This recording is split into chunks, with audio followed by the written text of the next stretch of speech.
party, party, we like to party, party, party all night long. Party, party, we like to party, party, party, never go home. Party, party, we like to party, party, party all night long. Party, party, we like to party, party, party, never go home. What's up, everyone, and welcome to episode 26 of the Ball Talk Pod. Tonight we got some news of the week for you, as we always do at the beginning of the week. And then we're going to get into the last couple of Thunder games. And then I got a little, I guess, trivia, Thunder historical stats stuff that Chris is going to, we're going to see how well Chris knows the Oklahoma City's Thunder playoff history. So with that, boy, are you guys ready to see me bomb? in for a treat. For a treat. I think it can go two ways, Ben. I could do really well, or I could really do really poorly. So there's no in between. Those are the two ways. I don't think it'll be in the middle. The good news is we are 40 9 seconds into games. this podcast. No. I'm talking about this podcast. We are 40 seconds in. We both can hear each other. There are no technical difficulties to date. You're going to hear a knock. I will say, I heard you the whole time. I know. But it's just good content, you know? Just genuine. Giving the people what content. they want. Just hanging out. We're just hanging out today, Ben. We're hanging out. Let's just hang out with our friends, all our listeners. All 20 of you. We love y'all. We love you. We're just going to keep adding Shouts zeros out. to that. Shouts We're out. trending. We're trending. Let's do this. Chris, give our 50,000 listeners your news of the week. So we will talk about the game later, but the Thunder went ahead and destroyed the Grizzlies for the third or fourth time this year. And after that, the Grizzlies GM unilaterally fired the head coach, Taylor Jenkins. Without talking to any players, he fired him the next day after we beat the Grizzlies, Ben. It was the most insane thing. There's 9 games till the playoffs, and they fired their head coach. They're right now, I believe, they are 5th in the West. Yep, 44-30.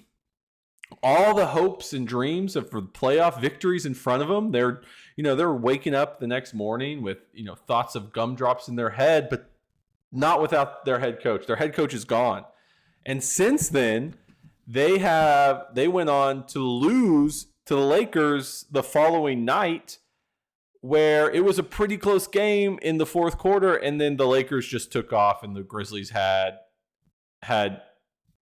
no business winning that game, and they didn't. So really weird of the Grizzlies. I read an article about how the GM took full responsibility, and he cited something that their team's philosophy is to move forward and quickly or something like that, and that it was his decision, and he thought that it was the right move without talking to any of the players. I think the players were just as shocked as everybody in the world, and they were confused why it was 9 games before the playoffs, why it couldn't last why couldn't it last like 14 more games. So super weird. Interesting to see how they do the rest of the season, if they decide to tank, because they don't have a playoff spot. They could fall back into the play-in and then fall out of the playoffs, being the 5th seed right now, Ben. I don't think it's a means of they're trying to tank the season now, but No, I don't either. But that's why I'm confused. It feels like anytime you fire a head coach, you are trying to lose for the rest of the season, right? Yeah, but then again, like you said, at the time they had 9 games left, and it's just not heard of in the NBA. I read something that they fired Jenkins and then 2 assistants. Oh, really? On top of him, and one of the assistants played a huge role in them changing their offensive game plan from last year to this year. And so that was a huge thing about the GM did not like how the offense was running. And so I think they just wanted fresh blood. Taylor Jenkins is a great coach. He's the winningest coach in Grizzlies history, and he's going to be probably the most sought after coach on the open market at this offseason. Oh, 100%. But you mentioned that they're he doesn't love the way their offense runs. They are 2nd in points per game and 6th in offensive rating. I don't understand how I didn't say it made sense. Look at the stats, and that GM needs to be fired. Like, you can't make that decision when you're and be like, I don't love the way their offense is running when they are second in points per game and sixth in offensive rating. That is a really good offensive team. And I know that the Thunder held them to 104, but the Thunder are a historic defense. And maybe he just got fed up after the Thunder game. Was like, we're never going to beat the Thunder with this offense. Maybe that's it. I don't know. Yeah, we can talk a little bit more about that when we get into the game, because it's kind of funny to drop this news of the week and it be directly correlated to. Literally got fired the morning of the Thunder game. After the Thunder. Yeah. Which is just, I mean, I texted crazy. Chris. I was like, we got a coach fired. Yeah. I mean, it feels good. You never want to talk about another man's job, but it felt pretty like powerful. Yeah, like we run the NBA. Yeah. And it's pretty incredible. What's your news of the day, Benno? My news of the day, keeping it generic with this one. It's just too big of a news to let it pass on this Sunday. The Final Four is set for the NCAA March Madness tournament. And I believe for the second time in the tournament's history, or at least in the last 20 plus years, all 4 number 1 seeds have advanced to the Final Four. So you have Auburn, Florida, Duke, and who am I missing? Duke and Houston. There's people out there that are like, oh, I picked all the final. I got my Final Four is intact. You all know what I say to that? You're boring. Boring. You're just like everybody else. That has to be the most picked Final Four, right? 11% of all brackets, which has to be the most like Final Four teams they picked. Yeah, and we talked about it when we were kind of looking at it, that it felt like a very chalk year, and that did come to fruition. I had 3 1 seeds in the Final Four and a 2 seed, and the 2 seed I had lost to Auburn today. So I'm not that far off of it, but I purposely put the 2 seed in because I didn't want to be boring. And usually this doesn't happen. It's the first time since 2008 that all 4 number 1 seeds made it to the Final Four. Do you remember who won that championship? The Kansas Jayhawks. Yes, they beat Derrick Rose, the Memphis-led Derrick Rose to capture that championship. That was Kansas, North Carolina, UCLA, and Memphis. It was a great Final Four. Did you happen to... That Final Four was in San Antonio. It's in San Antonio this year. Wow. Fun fact. That's some Lincoln Kennedy stuff. Yeah. One of them was in a Ford, got killed in a theater. You know. Did you happen to see Mario Chalmers' final shot? You watched it live, right? I've seen it a lot. You were a big Kansas fan. Did you see that live? No, I was crying in my room. Oh, okay. I was just curious. Okay. But I celebrated it. That's for dang sure. No, what a time. But no, yeah, it's a weird tournament. It was no surprises. Honestly, the only 2 seed that didn't get out of the first week was St. John's. So It was pretty. We talked about it last week. There was like one double-digit seed that advanced to the Sweet 16, which was Arkansas. That you had a 6 seed, but outside of that, you didn't have a lot. So it felt like it wasn't that great of a entertaining tournament. And the games weren't like, most of the games were handled pretty, 10-point games. The Florida Texas Tech game was very good. Tech was up 10 with like 3 minutes left, and Florida came back and won. Okay, that's a good game. Auburn blew them out. Duke, I never really worried about. I mean, I was golfing with loyal listener Matt, TMO, our uncle, and we were talking about how Alabama is completely screwed against Duke because they hit all those threes in the Sweet 16 game. Wasted them. They wasted them. But yeah, you got Duke Houston, which I think is a fascinating matchup because Kelvin Sampson is very much defensive minded. They held Tennessee today to 15 points in the first half, and Duke just runs and guns. They're exciting. They haven't really had a lot of high pressure situations. Yeah. So that'll be interesting. And then you have Auburn, Florida in an SEC game. And I don't know. The good news is I say that you're boring for picking this, and it's a boring tournament so far.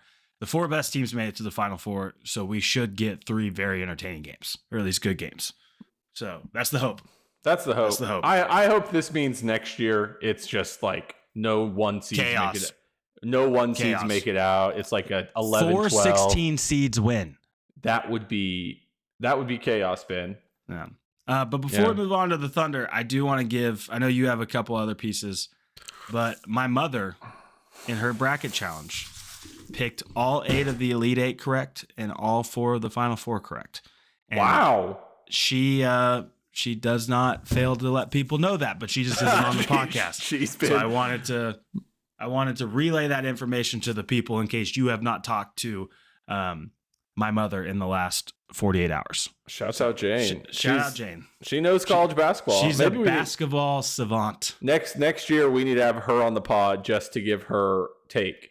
She's going to be our first guest next year. We were talking about it. We're like, maybe in the family group, we should have it be the winner gets to come on the podcast. Yeah, that's what it should have been. That would have been fun. Yeah. Then I would really hoped, someone fun would have come on, Yeah, because some of you in the family are not fun. Duds. Duds. No. What else you got, Chris?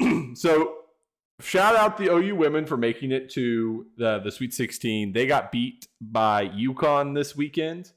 They got beat by Paige Buchers and UConn, just a force in every women's college March Madness. Paige Buchers had 40 points, a career high. They were leading at halftime. They were up 4 at half, yeah. Yeah, so they it was a really good game until she kind of just took the wheel and sped ahead. So shouts out to the OU women. Really great season. Impressive to make it back to the Sweet 16 for the first time since 2013.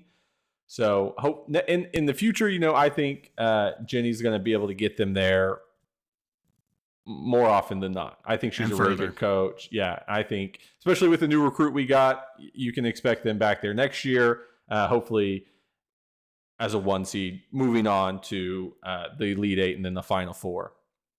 For sure. And then let me restart that. In the NFL world, that there is belief, it hasn't been finalized, but there is belief that the tush push will be banned next season. And for those of you who don't know, the tush push is made famous by Jalen Hurts and the Eagles offensive line. They have this play, the tush push, where they can get a yard no matter the situation. QB sneak with a lot of help. Yeah. So essentially they line up 3 guys behind Jalen Hurts. He takes a QB sneak and they essentially just shove him across whatever line they're trying to get at. It's been a super effective play for them for the last 3 years, but it sounds like the NFL commissioner has the momentum to ban it. So it's not for sure happening, but there is potential. Right. But there's also a part of it where it's not a guaranteed play for other teams. You see other teams try to run it and they don't always get that yard. They don't have a 6'2", 240-pound quarterback that can squat 700 pounds and Saquon Barkley behind him. Pushing him. Yeah. No, I totally agree. And teams are getting smarter and they're timing it up more where they're trying to stop it. So, either way, I think it's going to be stopped more often or they're just going to ban it. So look out for that NFL news. But that's all the news I have. So shout out the news. There's your news of the week. You're informed. That's the news. You don't even have to turn on the TV tomorrow. You know everything now.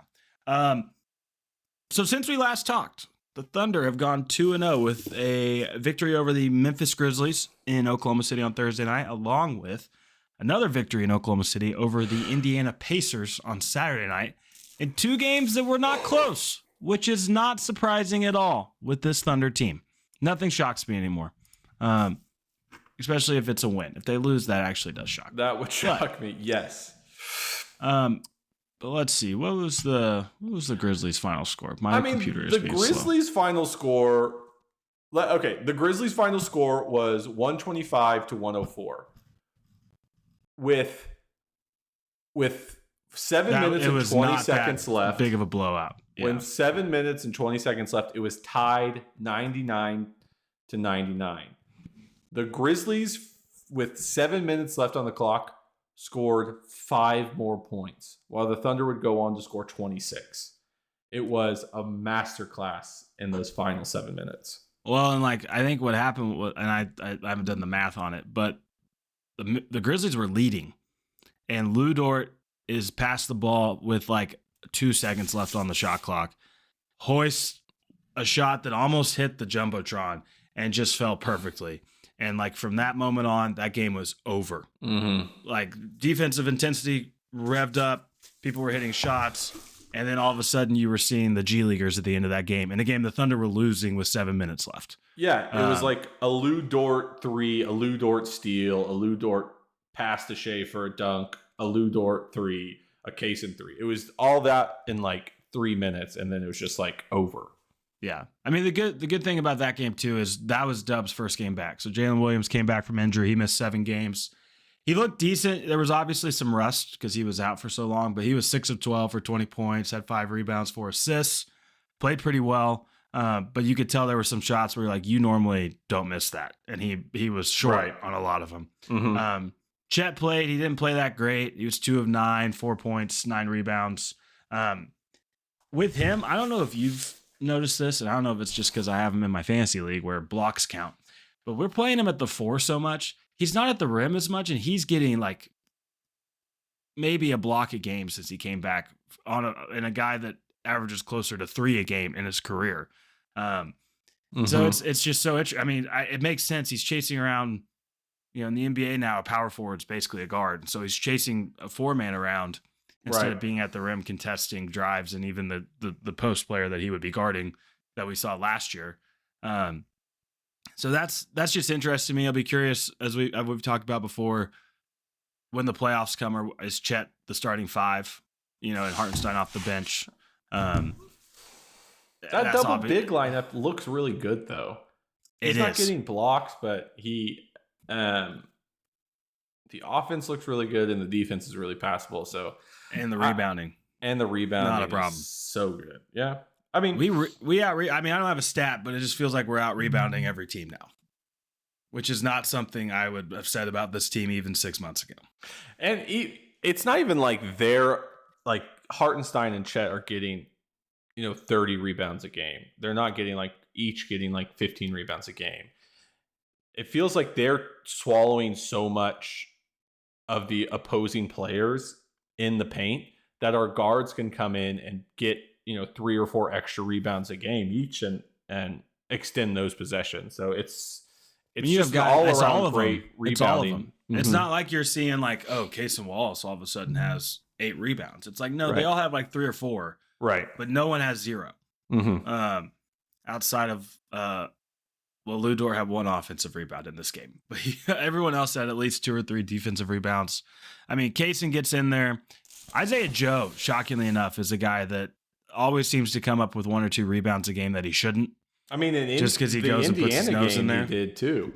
He got a couple of those long rebounds. We'll talk about that later. But he you're talking about, he is a guy that's been good at chasing down long rebounds. Yeah. Shea was Shea. He had 37, 3 rebounds, 6 assists, 3 steals. The MVP of the league. He missed 2 free throws. He was obviously very tired because he doesn't do that. The Grizzlies were whatever, man. I mean, Desmond Bane got introduced to the torture chamber. He was a -30 in his plus-minus. But his overall shot 1 of 12. Yeah, his first field goal and his only points of the game came in the 4th quarter. Yeah.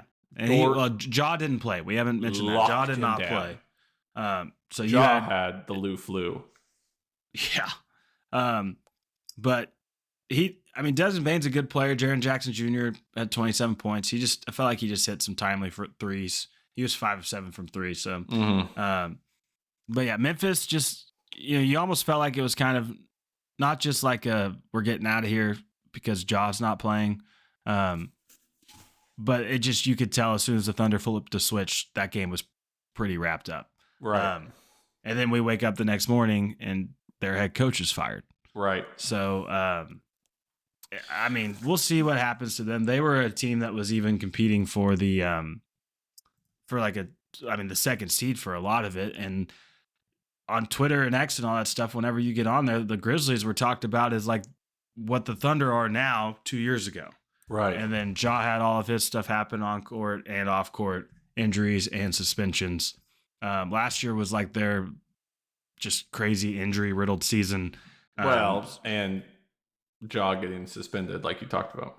Well, yeah, but then even when he came back, he tore his labrum, and so he was out for a lot of the years. They got the 9th pick. They got Zach Edey, which they needed a center, but again, it's just like I want to talk about Edey does not.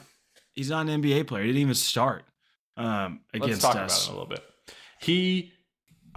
That game. He looks slow. I mean, there was a point J-Dub got a rebound, and it didn't even feel like he was just running down the court and blew past Zach Edey. He can't defend. He's not that great of a rebounder. I didn't feel like he was like overly. He was like getting every rebound, as he's like what 7'5". He's 7'4". He's 7'4". I don't see it happening. He doesn't start. He would have been a really good player 20 years ago. Yeah.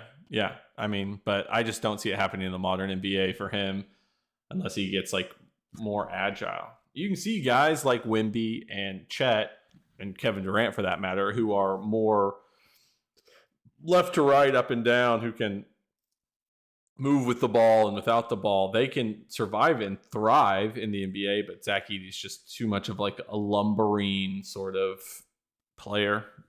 But I don't know. Is that do you feel the same way, or is that just like me? Yeah, honestly, shout out to him for even being a top 10 draft pick, because even when he was at Purdue, he won National Player of the Year, took Purdue to the national championship. He played great, but it was kind of like everyone thought that, hey, he's a great college player, which is nothing to be ashamed of by any means. But he got drafted 9th, and I remember we were at Jones Assembly watching that draft, and it was like, really? Like, do they know something we don't? Because I do respect Memphis as a franchise. They've done well with their picks, and their team is solid. But like, then he like started. He's had some good games, but like every time we play him, I'm like, obviously it's the Thunder, so it's not going to be every matchup that they have. But we just play him off the court. The Thunder want him to play, right?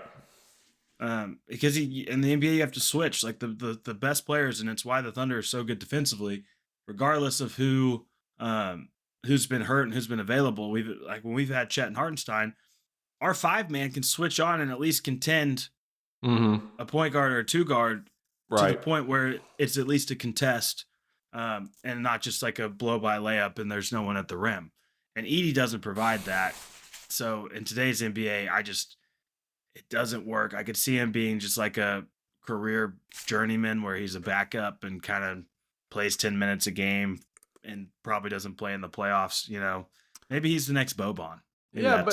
But who in the league would he be like a good backup to? Like that they could run a similar offense through?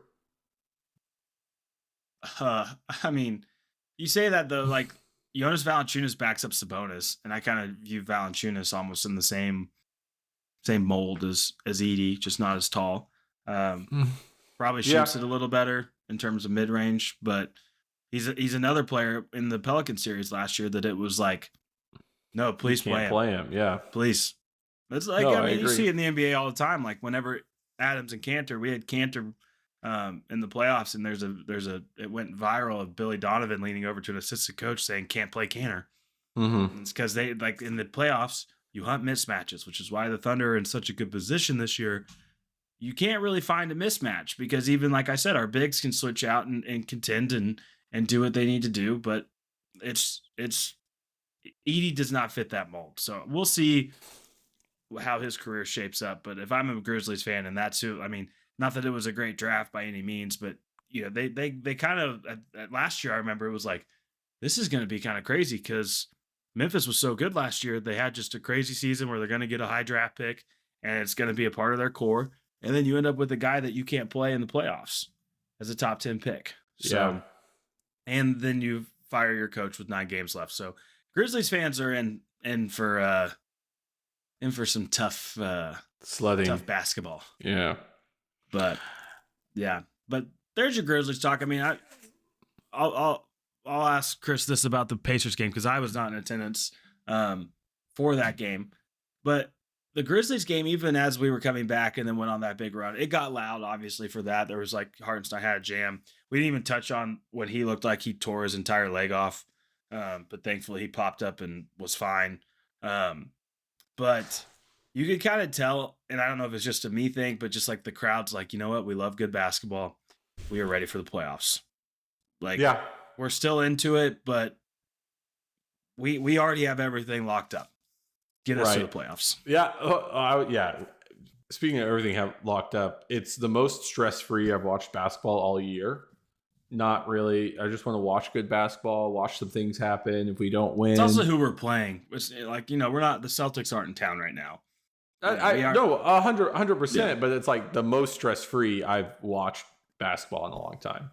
Which is saying something for you. Super easy. Yeah, I'm a Pacer. No, you're not. Not an Indiana Pacer. You were cheering against the Pacers, but you do pace. No, well, if you remember that, I think it was in 2018, 19, when we were tanking. We went to a Pacers game and we sat in someone's seats.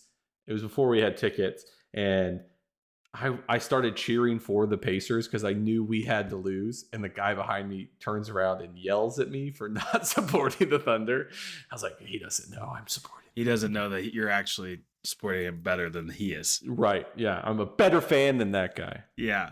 Read a book. Listen to Ball Talk. Touch some grass, man. Yeah. Ball Talk wasn't available for the people then.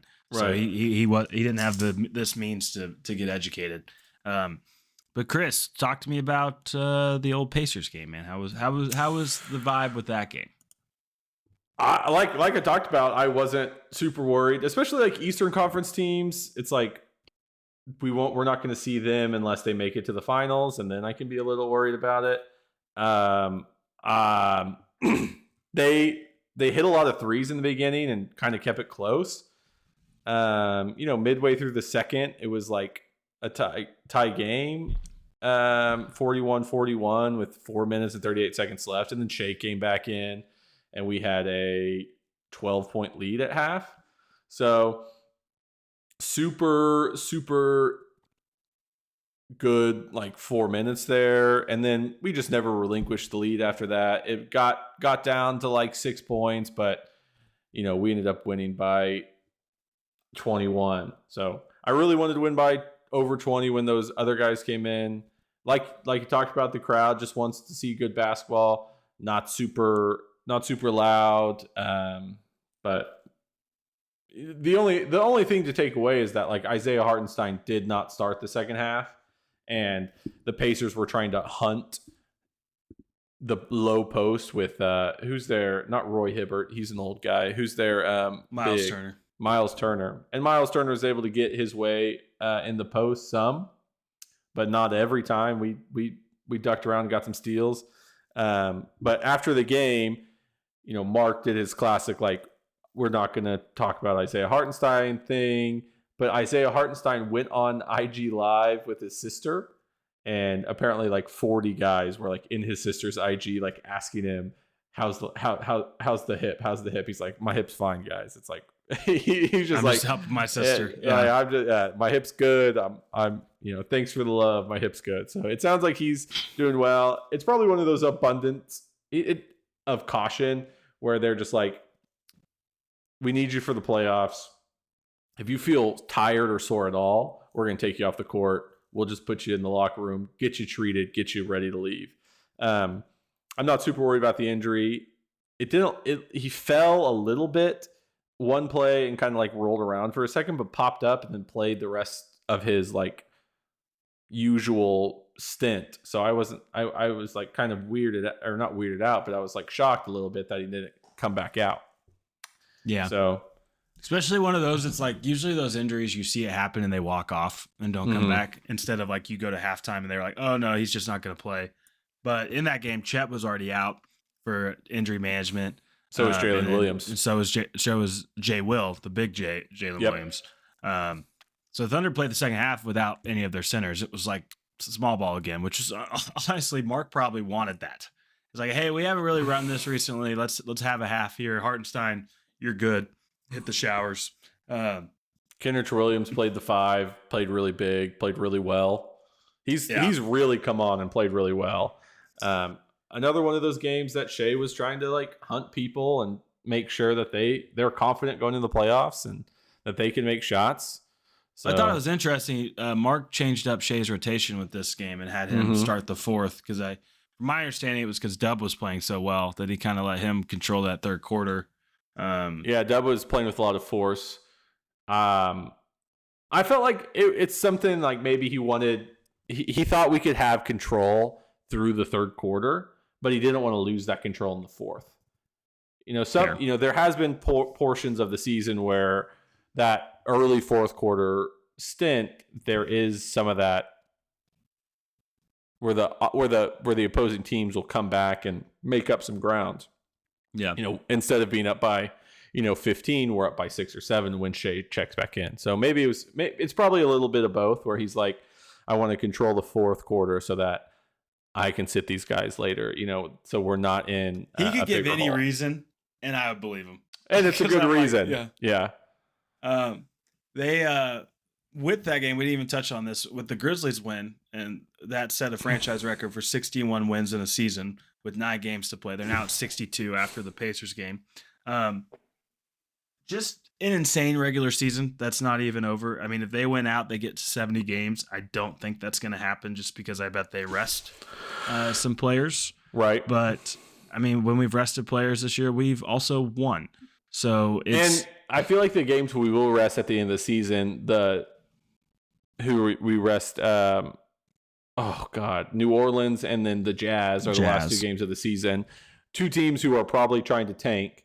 So I'm assuming we will win those 2 games regardless of who plays. So like if we can give those guys like an extra 4 days of rest and play like Dylan Jones, and then we'll probably still win those games because they want to lose just as bad as we don't care about winning at that point. Yeah. Chris, I saw this stat last night after the Pacers game, and it's a writer from Thunder SI put it out. His name is Ethan Baca. He said the Thunder have trailed on 24.36% of all possessions this year through the Pacers game. Gotcha. The Thunder have led by 15 or more points on 25.19% of all possessions.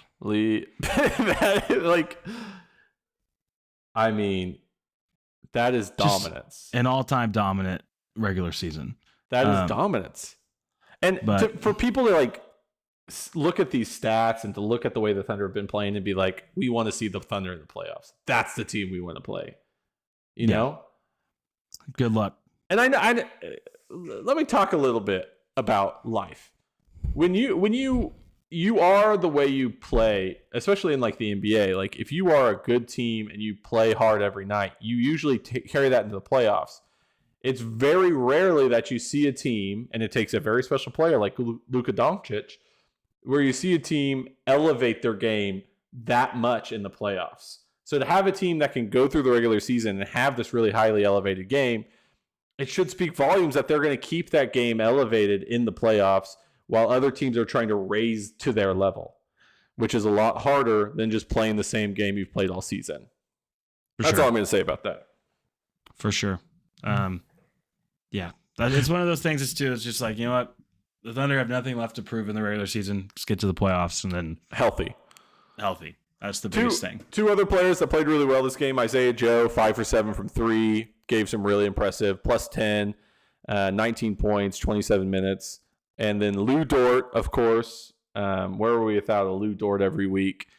6 for 7, only missed 1 3-pointer, 22 points, 8 for 11 on all field goals, 5 Him rebounds. And Joe were having like a 3-point contest. Like they were just going back and forth to see who would miss first. And it took a while. It did. Yeah. Isaiah Joe, like his first miss, he was like 7 for 7 or 6 for 6 or something and missed his first one. So like an incredible performance from those 2 to go along with Shea's 33 points and Jalen Williams' 18 points. So yeah. Are you at all worried that Jalen Williams isn't going to shoot any threes in the playoffs? I feel like he's really limited his 3-point diet. He hasn't shot as many, but I think it's like one thing that I think about that everyone else around him has shot pretty well. And not that he hasn't. He's taking it when he needs to, but he's not forcing it. So I think his whole thing is like, I want to drive. He's getting free throws at a higher rate than he ever has before, which is even bigger deal in the playoffs, generating free throws. And then when he's in the lane, he has 3 or 4 other guys on the court that can hit the three for him. Okay. So I wouldn't say I'm worried about it. I get your point though. He definitely has scaled down hunting his three. He really only takes it if it's like an offensive rebound, somebody kicks it back out to him. Yeah. Because he was doing that like little step back thing to start the year all the time, and that is not not a great anymore. percentage. Yeah. No, and then maybe that's all we need to know as to why. Right. But yeah, the Thunder win. They're 62-12. They welcome back tomorrow night at the Paycom Center, Mr. Josh Giddey, which it's going to be pretty cool to see. I think he's going to get a pretty loud ovation. He's questionable for the game, but I'm assuming he's going to play. I don't think he wants to miss some money. Yeah. My big takeaway. Do you think he gets a tribute video? No. You don't. I'm on team tribute video. I think he's going to get one. We've given one tribute video out in the history of the Oklahoma City Thunder, and it was Russell Westbrook. And I don't view him on that level. See, you don't think Josh Giddey and Russell are the same player for Oklahoma City? Mr. Triple Doubles, they that's both what got they did. triple doubles. No, I think they'll just be like, please welcome back to Paycom Center, Josh Giddey. And the crowd will go nuts. I'm going to wear my Giddey jersey to the game tomorrow, represent. Last time I wore that was game 3. Last time I did that was game 3 in Dallas, and we got into some shouting matches at that game because of that jersey. So people we're going to bring it really out mean about that jersey. Yes, they were. But it's gonna be cool to see him back. He's been insane the last well. His last 10 games, he's averaged 20.7 points, 9.6 rebounds, 9.2 assists. He's almost had a triple double over his last 10 games. He had a half court buzzer beater to beat the Lakers.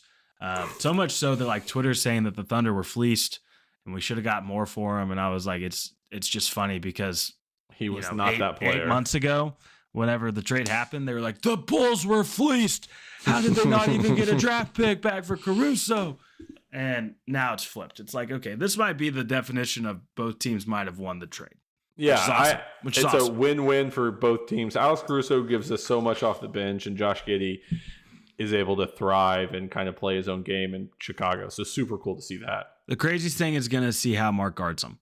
Like everyone, like Dort, like he might not score. Like there's a chance that he just gets locked down tomorrow. Do you think there's some sort of like internal talk among the team where they're like, this Josh Giddey guy, he's not scoring a stupid point. Like he's not getting nothing. He's not getting nothing on me. You They never do know. not gain another yard. Yeah, and they just watch Remember the Titans tonight. Like that's all it does.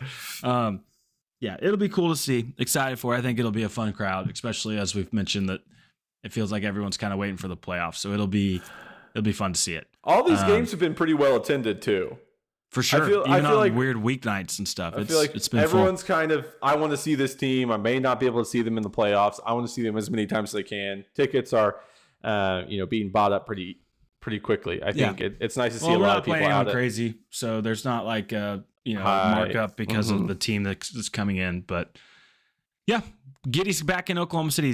He already posted that his Omni suite at the hotel overlooks Paycom. He posted a picture of it. So excited for that. But they're in town, huh? They flew in today. The Bulls are in town. Yeah. But Chris, we're gonna move on from some Thunder talk to more Thunder talk. Gotcha. This little exercise I want to do. We're gonna go year by year, and I'm going to give you the Thunder's record, and I want you to tell me what seed we were in the playoffs.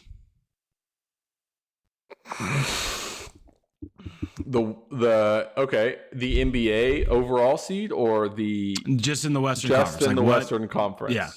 Just to kind of see like what the team has done historically and what that record has typically gotten in terms of seeding in the Western Conference. So we won't do 2009 per se. I guess we could. Chris, the Thunder in 2009, the first year in Oklahoma City, went 23-59. What was their seed out of 15? 15. 13th. What? There was worse teams? Yeah. Who Yeah, I was have to worse? go back Who was and look. worse? Let's see. What year was that? 2009. We're looking It's got to at be like the 2000 Clippers and the Kings. Okay, that makes sense. Yeah, that's kind of funny that they weren't even the worst. We haven't even had the worst team in the NBA since we got it. Then the next year they make the playoffs for the first time. Oh, well, you gave me the seed. What? You narrowed it down to 8. Well, yeah, they went 50 and 32. Oh, wow. That's a big jump. 25 games? 23 to 50. 27-game jump. 27 games jumps a lot. Oh, you want me to give you the seed? I think they're at 50 games. I'll say they're the 8th seed. You are correct. They were the 8th seed, which goes to show how crazy the West was back then. That you win 50 games. Let me try to guess the first seed that year. Was it the Lakers or the Spurs? Yeah, the Lakers. It was the Lakers, but we played them, and like we took it to 6, and it was when people were like, "Oh, this young Thunder's team," because that was when the Lakers had Kobe and Powell, and that was when the NBA was introduced to Loud City.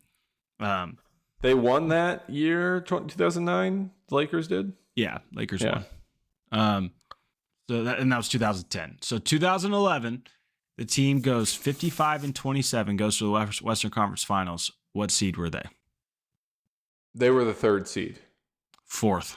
Oh, I was going to guess 4th. God damn it! I looked at your eyes and I thought he's going to see the reflection. Me. I can see it in your eyes, Ben. You're a bad liar. A bad liar. Yeah, you read me like a book.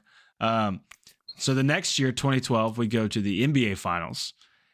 There was a lockout this year, so it was a shortened season. Oh, right. The record was 47 and 19. Okay. Didn't even lose 20 games. That's impressive. No. We're 47 and 19. We were the 2 seed. Correct.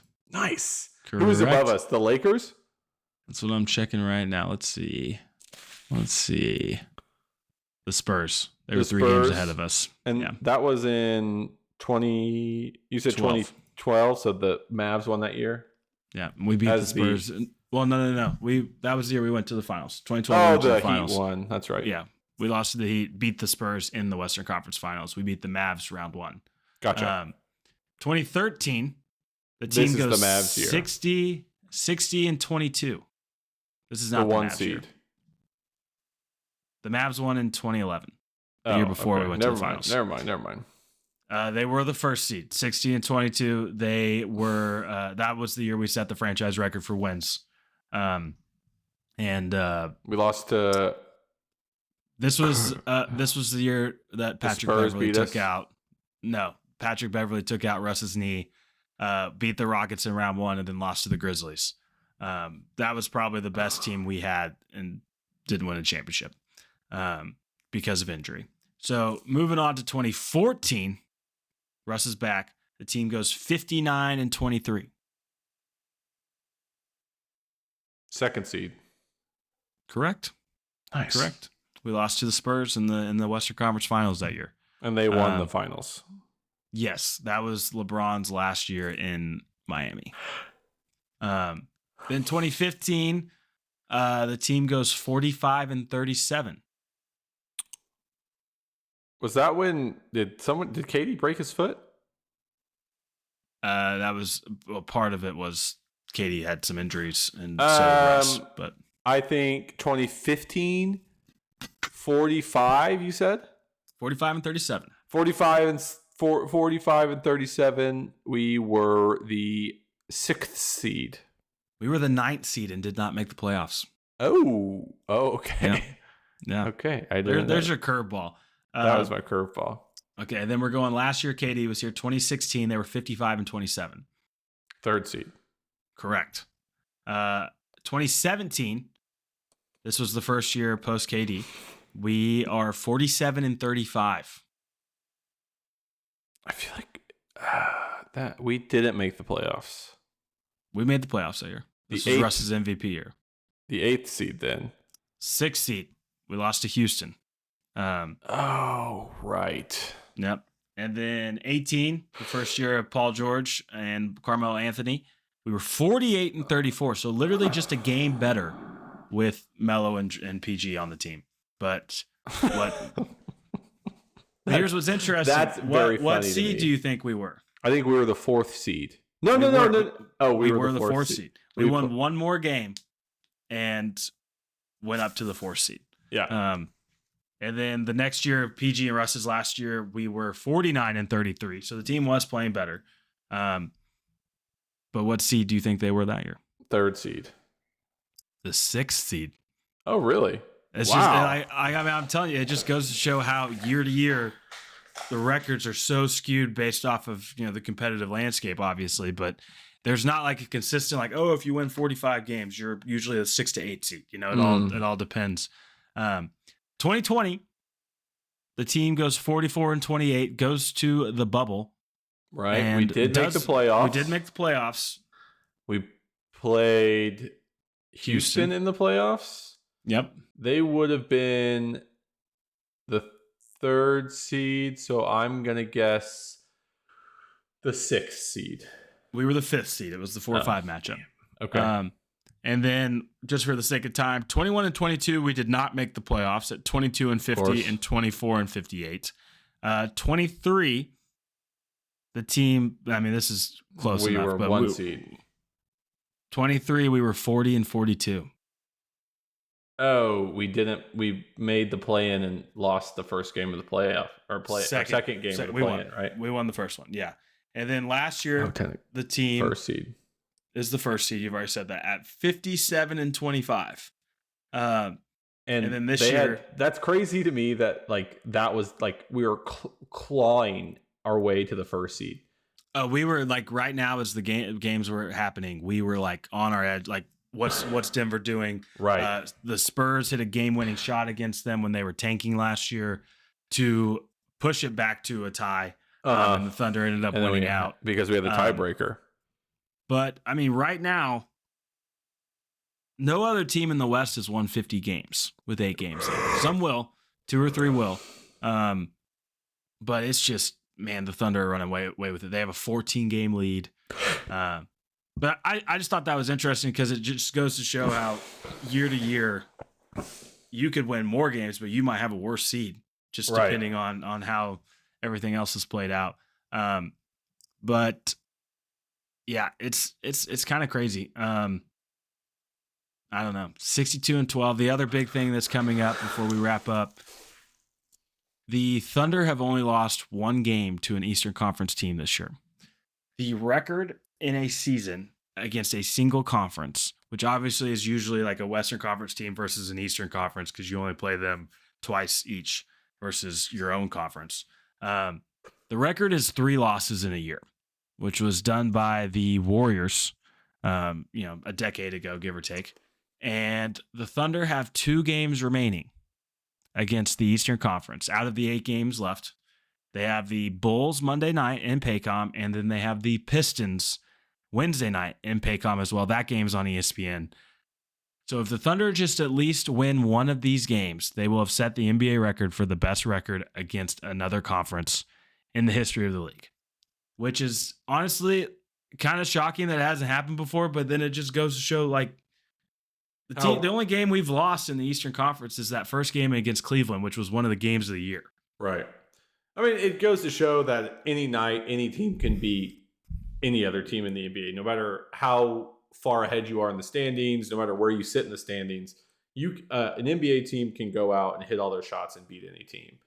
For sure. And to be able to stop that from happening against Eastern Conference teams specifically, and maybe it's just one of those random things that happens, but it's very, very impressive and something that would be a really cool stat to have, I think.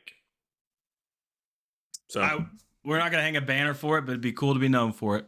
And just keep stacking up those accolades, baby. That's what I'm talking about. But yeah, with that, I think we're going to wrap it up. Chris, anything else tonight before we leave? No, I'm all good. All right. Well, hey, everybody, enjoy your week. Thunder got 2 games. We'll be back later to just kind of keep getting ready for those playoffs that are coming up. But appreciate everybody for listening, and we will talk to y'all again later. See you. All night long, party, party, we like to party, party, party all night long.